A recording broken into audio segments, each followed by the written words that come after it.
जैसे ही अक्सरियत में फ़िरका परस्त आए, उन्होंने सबसे पहले वक्फ बोर्ड के बारे में कहा। आप अभी असेंबली में जाएंगे तो क्या? वक्फ बोर्ड का मसला सिर्फ मालेगांव का मसला नहीं है और सिर्फ महाराष्ट्र का मसला नहीं है, ये पूरे मुल्क का मसला है।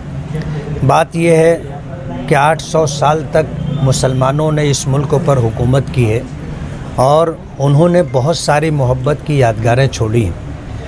एकता भाईचारगी के लिए ऐसी ऐसी इमारतें बनाई गई हैं जिससे लोगों में इत्तेहाद और इत्तेफाक और यगानगत बाकी रहे। इस मुल्क में फ़िरका परस्तों की कोशिश यही रही है कि माजी में हमारे अकाबिरीन ने और बुज़ुर्गों ने वक्फ़ करदा इमारतें जायदाद छोड़ी हैं। वजह उसकी ये है कि वक्फ़ उस मिल्कियत और जायदाद को कहते हैं जिसका अपना असल वजूद बाकी रहे और उसका जो बेनिफिट है और नफ़ा है वो लोगों के लिए, लोगों की सेवा और ख़िदमत के लिए काम आए।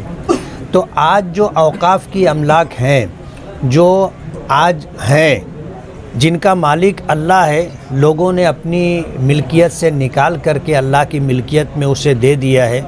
और अगर वो सारी अमलाक अगर मुसलमानों को मिल जाती हैं तो इस मुल्क में मुसलमानों की बहुत सारे मसाइल, चाहे वो एजुकेशन के मसाइल हों, माशी मसाइल हों और इसी तरह इलाज व मुआलजे के मसाइल हों, हमारी बेसहारा बच्चियों के निकाह के मसाइल हों और गरीबों के मसाइल हों, सब हल हो सकते हैं। उन औक़ाफ़ पर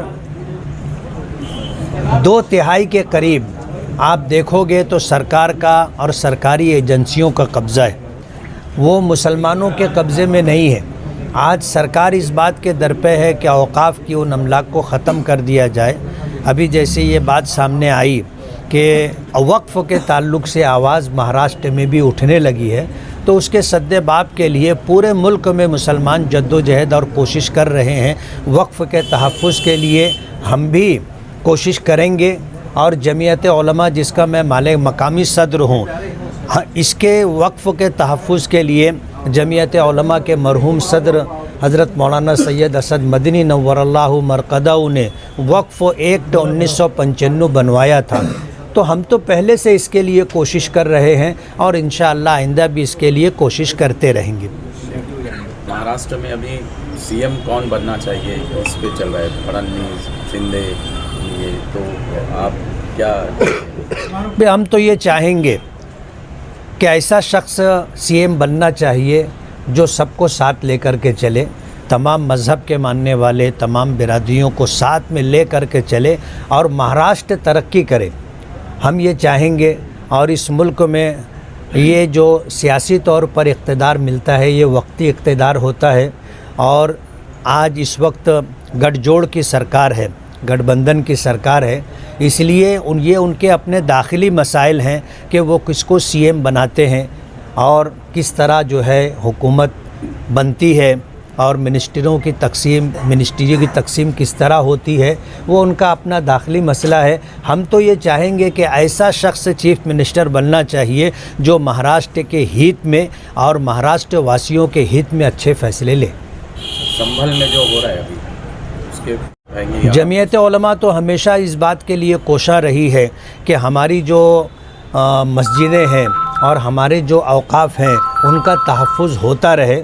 और जमीयत उलमा इस मामले को लेकर के पूरे मुल्क में, चाहे वो मुसलमानों का मसला हो या मुसलमानों से जुड़ी हुई औक़ाफ़ या जायदादों का या मस्जिदों का, मदरसों का मसला हो, उसके लिए जद्दोजहद करती रही है और इंशाअल्लाह करती रहेगी। संभल में ज़्यादती हो रही है, बहुत ज़्यादा जुल्म किया जा रहा है और 4 लोगों की मौत हो गई है, तो आप जांच का ये करेंगे मुतालबा? या जमीयत उलमा, मरकज़ी जमीयत उलमा इंशाअल्लाह इस सिलसिले में पेशकदमी करेगी।